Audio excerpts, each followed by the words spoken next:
아버지 감사합니다. 우리를 주님의 품에 안전하게 지켜주시고 주일 이후 3일 동안 세상에 살다가 주 앞에 정한 시간 정한 장소에 나오게 하시니 감사합니다. 이 시간 주님이 주시는 말씀을 받기를 원합니다. 우리의 마음을 열어주시고 하나님 그 말씀에 반응할 수 있도록 우리의 마음을 인도하여 주옵소서. 그리하여 우리의 상황 가운데서 우리의 형편 가운데서 일하시는 하나님을 보게 하시고 우리의 삶 가운데 기도의 응답과 간정이 날마다 넘치게 하여 주옵소서. 여러 가지 어려운 상황 가운데 이 시간 나온 성도들의 발걸음이 있습니다. 주께서 기억하시고 복 내려 주옵소서. 예수님의 이름으로 기도드립니다. 아멘. 러시아의 대문호 톨스토이는 그의 저서에서 사면 초가에 처한 인간의 모습을 이렇게 묘사했습니다. 어느 날 한 나그네가 산길을 가다가 사나운 짐승을 만났습니다. 잡아 먹을 듯이 달려드는 짐승을 피하여 나그네가 주랭랑을 쳤습니다. 짐승은 계속 따라오고 있었습니다. 마음이 너무 급해가지고 한 마을로 들어갔습니다. 근데 마을에 들어가 보니까 입구에 우물이 있었어요. 그래서 뒤에는 짐승이 쫓아오니까 우물 안으로 들어갔습니다. 나그네가 우물로 떨어지는데 이제 들어가서 떨어지는데 옆에 튀어나온 나뭇가지를 딱 잡았습니다. 나뭇가지를 딱 잡았는데 문제는 뭐냐 하면은 나뭇가지를 잡기는 잡았는데 그 위를 보니까 쥐가 2마리가 있는 거예요. 하얀 쥐와 검은 쥐가 있어가지고 그 잡은 그 나무 가지를 갉아먹고 있는 거예요. 하도 이 쥐 2마리가 빨리 갉아먹어가지고 나무의 거의 10분의 9가 이제 갉아먹힌 상태인 거예요. 조금 있으면 이게 나무가 부러질 것 같아요. 그 순간 밑을 보니까 우물 안에는 독사가 있는 거예요. 독사가 입을 벌리고 나그네가 우물 바닥으로 떨어지기만을 기다리고 있습니다. 지금 위로 올라갈 수도 없는 상황이고요. 아래에도 내려갈 수도 없는 상황입니다. 톨스토이가 이런 상황을 사면 초가에 처한 인간의 모습이라는 표현을 했습니다. 요즘 우리나라를 포함한 전 세계의 모습이 마치 사면 초가와 같다라는 생각을 하게 됩니다. 중국 우한에서 시작된 우한폐렴 코로나 바이러스는 전 세계를 붉게 물들이고 있는 것입니다. 유럽의 한 나라는 국가 전체를 봉쇄할 정도로 특단의 조치를 통해서 바이러스의 확산을 막아보려고 하지만 이미 확진자와 사망자의 수는 점점 더 많아지고 있는 실정입니다. 코로나19 바이러스 사태 가운데 살아가고 있는 여러분의 모습은 어떻습니까? 혹시 사면 초가와 같지는 않습니까? 정부는 마스크 오부제를 시행하여 마스크 공급을 안정화하려고 하지만 여전히 약국 앞에서 줄 서기는 사라지지 않고 있습니다. 언제까지 줄 서야 할까요? 언제쯤 마스크를 쓰지 않고 생활할 수 있을까요? 지금 제가 기도하는 가운데 하나씩 이렇게 생각을 정리하는 것이 있어요. 마스크 쓰는 것은 한순간에 다 썼는데 마스크 벗는 것은 한순간에 다 벗으라 하면 안 벗을 것 같더라고요. 저는 개방된 공간에서 갈 때는 좀 마스크를 안 쓰려고 합니다. 그런데 저 앞에서 오는 사람이 저를 보고 이상한 눈으로 봐가지고 제가 그때는 마스크를 씁니다. 이렇게 가다 보면은 언제 마스크를 안 쓰고 예배를 드릴 수 있을까? 언제 마스크를 벗고 기도할 수 있을까? 좀 생각을 많이 합니다. 그래서 조금씩 한번 해보려고 합니다. 톨스토이가 묘사한 나그네의 모습, 코로나19로 신음하고 있는 우리보다 더 사면 초가에 살아갔던 그들이 애굽에 살던 이스라엘 백성이었습니다. 히브리 산파에게 내렸던 명령이 숲으로 돌아가자 바로는 백성에게 명령합니다. 아들이 태어나며 나일강에 버리고 딸이면 살려두라. 히브리 산파들에게만 내렸던 히브리 남아 살의 명령이 이제는 모든 백성을 향한 명령으로 급선회한 것입니다. 전보다 상황은 점점 악화되었습니다. 아이가 태어나 아들이면 죽이고 딸이면 살려두는 것은 이제는 산파의 몫이 아닙니다. 부모의 몫이 되어버렸습니다. 결정도 부모가 해야 하고 책임도 부모가 질 수밖에 없는 거예요. 세상은 점점 악해져 가고 하나님을 모르는 왕은 아주 자기중심적으로 이기적으로 변해갔습니다. 바로는 이스라엘 백성이 생육하고 번성하고 땅에 충만하라는 하나님의 뜻을 정면으로 거역하고 있는 것입니다. 그의 관심은 이스라엘 백성에게 있는 것이 아니라 이스라엘 백성의 노동력을 통해서 건축과 토목 공사를 하고 농사를 짓게 하는 그뿐이었습니다. 이런 배경 가운데 출애굽기 2장은 한 가정의 이야기에서 시작합니다. 레위 족속 중 한 사람인 아므람이 레위 여자 요게벳과 결혼합니다. 아므람과 요게벳에게는 이미 딸 미리암과 아들 아론이 있었습니다. 미리암과 아론은 바로의 명령이 있기 전에 출생하였습니다. 이제는 더 이상 임신을 했어도 안 되며 특히 아들을 출산해서는 더더욱 안 됩니다.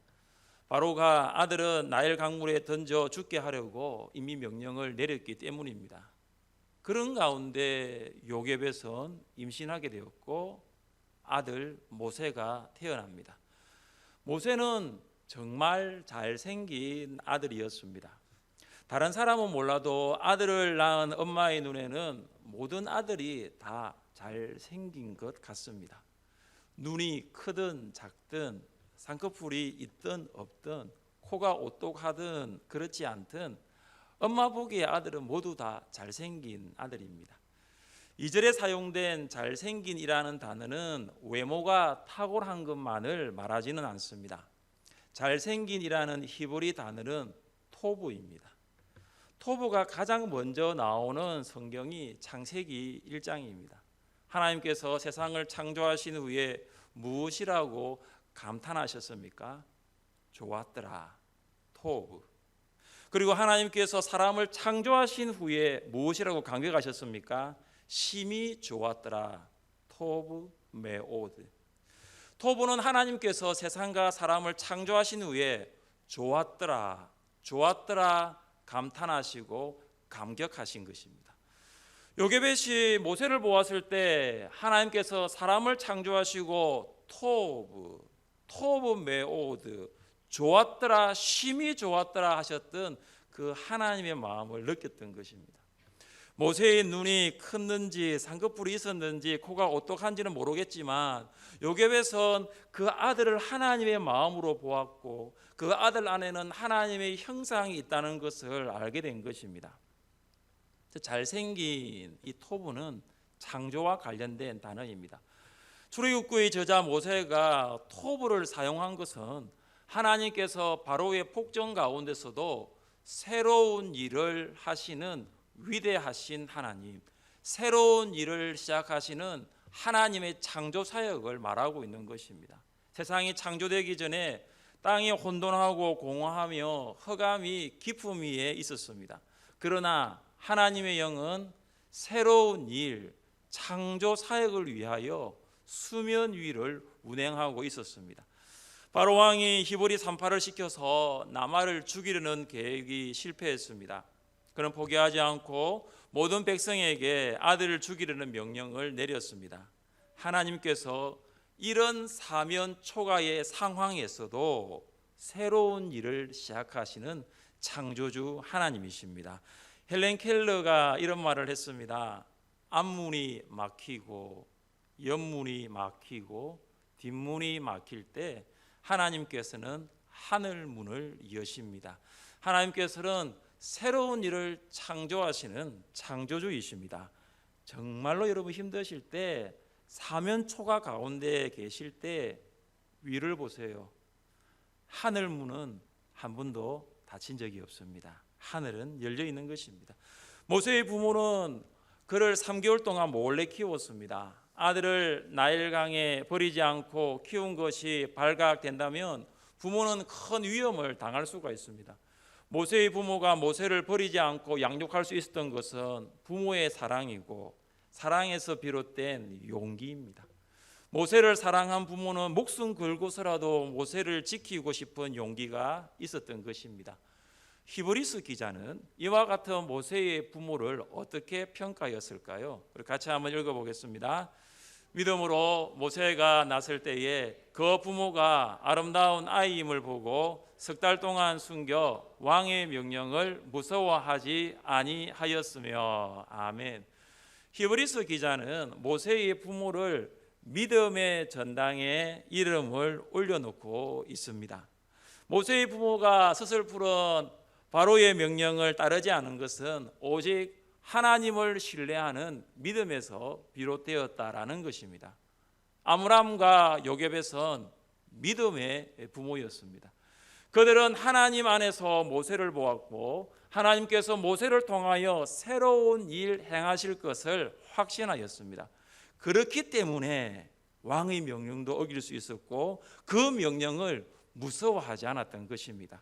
모세의 부모는 모세가 태어났을 때 하나님이 자신과 아이를 보호해 주실 것을 믿었고 그래서 석 달 동안 숨겨 키울 수가 있었습니다. 할 수 있는 대로 최선을 다한 것입니다.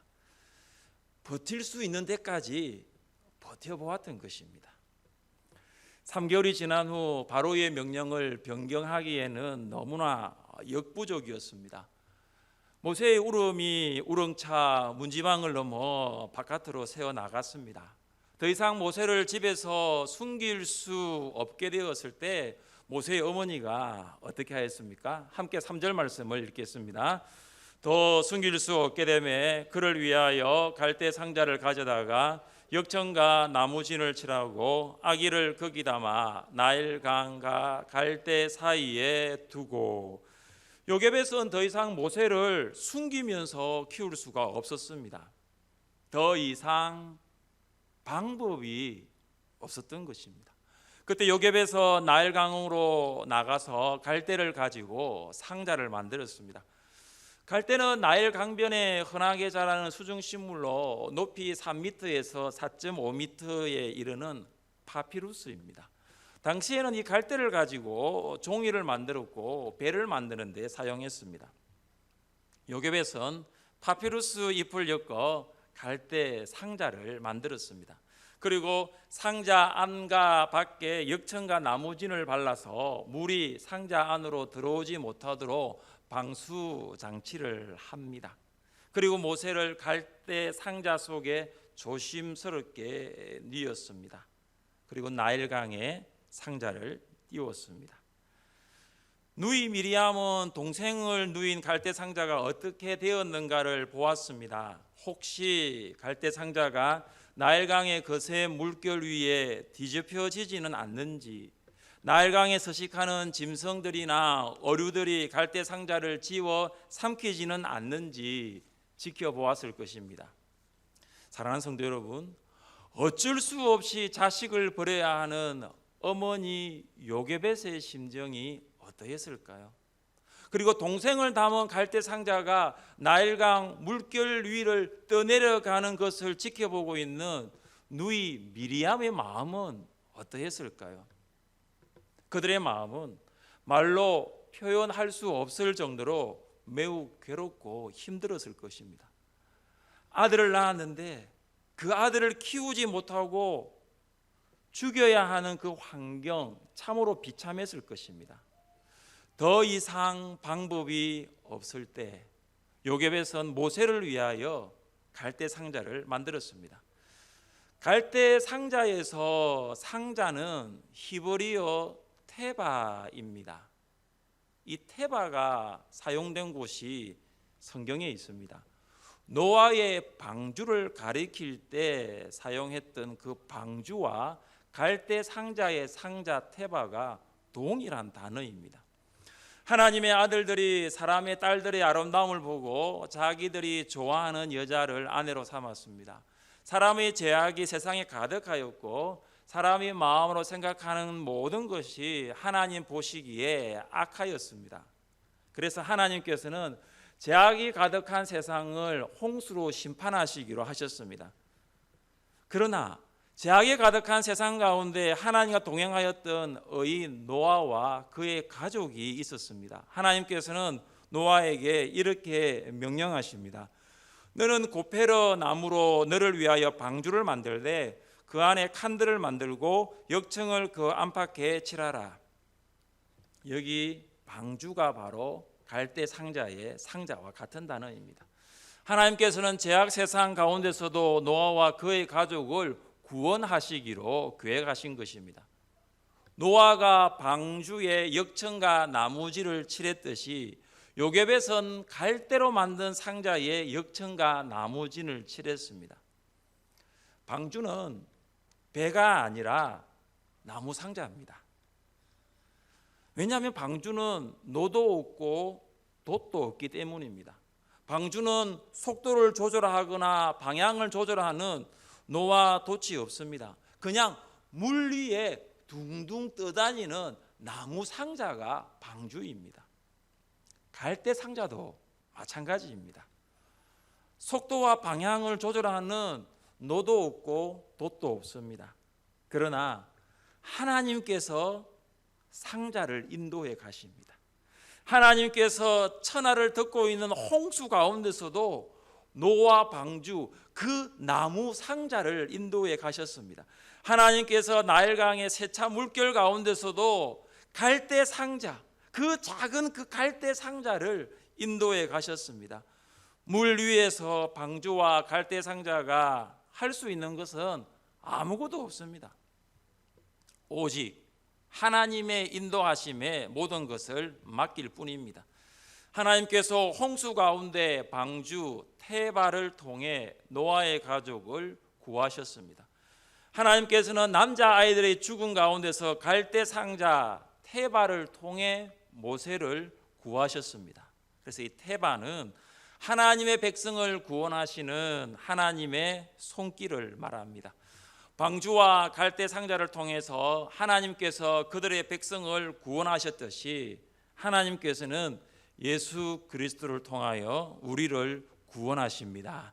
세상 가운데 죄악에 가득하고 하나님의 뜻을 거역하는 통치자가 있을지라도 우리는 예수 그리스도 안에 있으면 안전함을 느낍니다.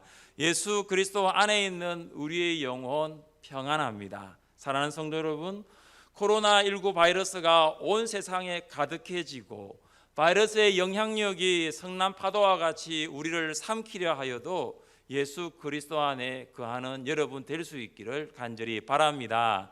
예수 그리스도께서 코로나19 바이러스를 이길 수 있는 믿음과 지혜, 건강을 주실 줄 믿습니다. 모세를 담은 갈대 상자는 부모의 품을 떠나 정처 없이 나일강 물결 위를 떠내려가고 있었습니다. 요게벳이 모세를 갈대 상자에 넣어 보냈을 때에 어떤 생각을 했을까요? 혹시라도 애굽 사람의 눈에 좀 발견되면 좋겠다. 그 애굽 사람의 양자가 되면 이 아이의 목숨은 건질 수 있지 않을까? 그런 생각을 했는지도 모르겠습니다. 그러나 하나님께서는 전혀 다른 계획을 가지고 계셨습니다. 그때 바로의 딸이 시녀들과 함께 나일강에 목욕을 하러 가고 있었습니다. 때마침 한 갈대 상자가 목욕을 하러 가고 있는 그 시녀들과 바로의 딸의 눈에 들어온 것입니다. 바로의 딸은 시녀들을 보내서 상자를 가져오게 하였고 열어보니 모세가 울고 있었습니다.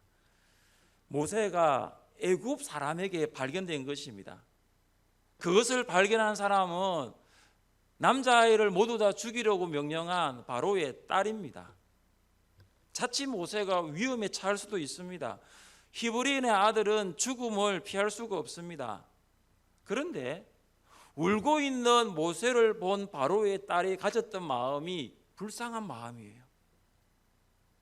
애굽 아이를 보고 애굽 바로의 공주의 딸이 불쌍한 마음을 가지는 것은 어떻게 보면 당연한데 히브리인의 아들을 보고 애굽 공주의 딸이 불쌍한 마음이 생긴 거예요. 어떻게 이런 일이 가능할 수 있을까요? 사람으로서는 이해할 수 없는 부분 아닙니까? 하나님의 섭리지요. 그때 모세의 누이 미리암이 바로의 딸에게 가서 묻습니다. 히브리 여인 중에 유모를 불러다가 이 아기에게 젖을 먹이게 하리이까? 아기에 대한 반응을 보고 바로의 딸에 다가가 유모를 구해 오겠다고 제안한 미리암도 참 용기 100배 담대한 사람 맞습니다. 바로의 딸은 미리암의 제안을 허락하고 미리암은 모세의 어머니 요게벳을 불러옵니다. 그리고 바로의 딸은 요게벳에게 무엇을 말합니까? 9절 말씀 같이 한번 읽어보겠습니다. 9절입니다. 바로의 딸이 그에게 이르되 이 아기를 데려다가 나를 위하여 젖을 먹이라. 내가 그 삭슬을 주리라.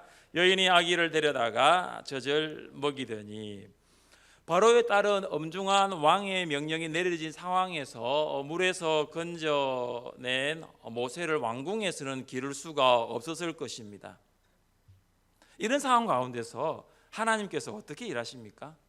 요게벳은 자기 아들을 양육할 뿐만 아니라 월급까지 받아가면서 양육을 합니다. 생사를 알 수 없었던 모세를 다시 만난 것도 감사한데 그를 양육하게 되고 양육비까지 받으면서 모세를 양육하게 된 것입니다. 이게 하나님의 일하심이에요. 이게 하나님의 계획이에요. 요게벳이 이런 생각을 했을까요? 하나님께서 하시는 일은 우리의 생각과는 전혀 비교할 수 없는 그분의 일하심은 오묘하고 놀랍습니다. 사랑하는 성도 여러분, 모세가 태어나 다시 요게벳의 양육을 받기까지의 일련의 과정을 한번 생각해 보십시오. 모세를 낳은 요게벳이 석 달 동안 양육한 후 갈대 상자에 모세를 넣어 나일강에 보내는 생이별을 합니다. 그런데 마침 바로의 딸이 나일강에 목욕하러 왔고 나일강에 떠내려 오는 갈대 상자를 발견합니다. 그리고 그 갈대 상자 안에 있는 모세를 보았을 때 불쌍한 마음이 듭니다. 미리암이 바로의 딸에게 유모를 제안하고 요게벳은 모세를 양육하게 됩니다. 인간의 눈으로 보면 이 모든 것은 우연이다라고 말할 수 있어요. 참 운이 참 좋네. 그리고 어떤 사람은 바로의 딸과 그 일행이 갈대 상자를 발견한 거 계획된 일 아닌가 이렇게 말할 수 있습니다. 계획된 일 맞기는 맞아요. 사람이 계획한 건 아니지요. 하나님께서 계획하신 일이지요. 하나님의 통치 아래에서는 우연이라는 결코 존재하지 않습니다. 하나님의 섭리 아래에서는 운이라는 것도 없습니다. 그래서 우리가 사용해서는 안 될 말 중에 하나가 운이에요. 운 좋은 날 이런 말은 우리하고는 사실 다르지요. 하나님께서 계획하시고 그 계획을 이루실 뿐입니다. 요게벳은 모세를 키울 수 있는 방법이 더 이상 없었습니다. 그때 그녀는 갈대 상자를 만들었고 하나님의 손에 맡겼습니다. 하나님께서 모세의 삶을 인도하셨습니다. 요게벳이 상상할 수 없는 일을 하나님께서 이루어 가신 것입니다. 하나님께서는 더 이상 사람의 힘으로 어찌할 수 없는 상황이 되었을 때 보이지 않는 것에서 일하고 계심을 믿으시기를 바랍니다. 하나님께서는 가장 어려운 조건에도 가장 열악한 환경에서도 하나님의 뜻을 이루어 가고 계심을 믿으시기를 바랍니다. 사면이 막혀 있어 하나님께서 마치 계시지 않는 것처럼 느껴질 때에도 하나님께서는 변함없이 역사를 진행하고 계심을 믿으시기를 바랍니다. 모든 희망이 사라졌다고 생각할 때 하나님께서는 아무도 생각하지 못한 방법으로 역사하십니다. 우리 함께 말씀을 읽어보겠습니다.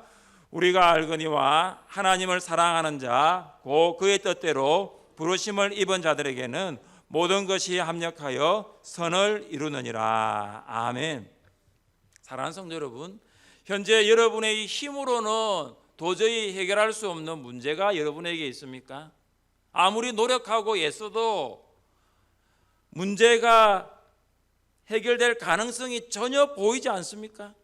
우리의 힘으로는 해결할 수 없는 문제가 셀 수 없을 정도로 많을지라도 하나님의 능력으로는 해결될 수 없는 문제가 없다는 것을 기억하십시오. 그리고 하나님을 신뢰하십시오. 하나님께 맡기십시오. 우리가 해결할 수 없는 여러 가지 문제들 중에 자녀의 문제가 있습니다. 성장기 중에 있는 자녀, 사춘기에 있는 자녀, 진학과 취업을 준비하고 있는 자녀, 결혼과 아이를 준비하고 있는 자녀, 유학, 출타, 파견, 군복무 중에 있는 자녀들, 어떻게 하면 좋을까요? 우리의 자녀가 예수님 안에 거할 수 있도록 성령으로 기도하고 말씀으로 본을 보이십시오. 그들이 어디에서 무엇을 하든지 우리는 알 수 없지만 그들이 예수 그리스도 안에 있기만 하면 안전합니다. 하나님께서 그들을 보호해 주시고 함께해 주십니다.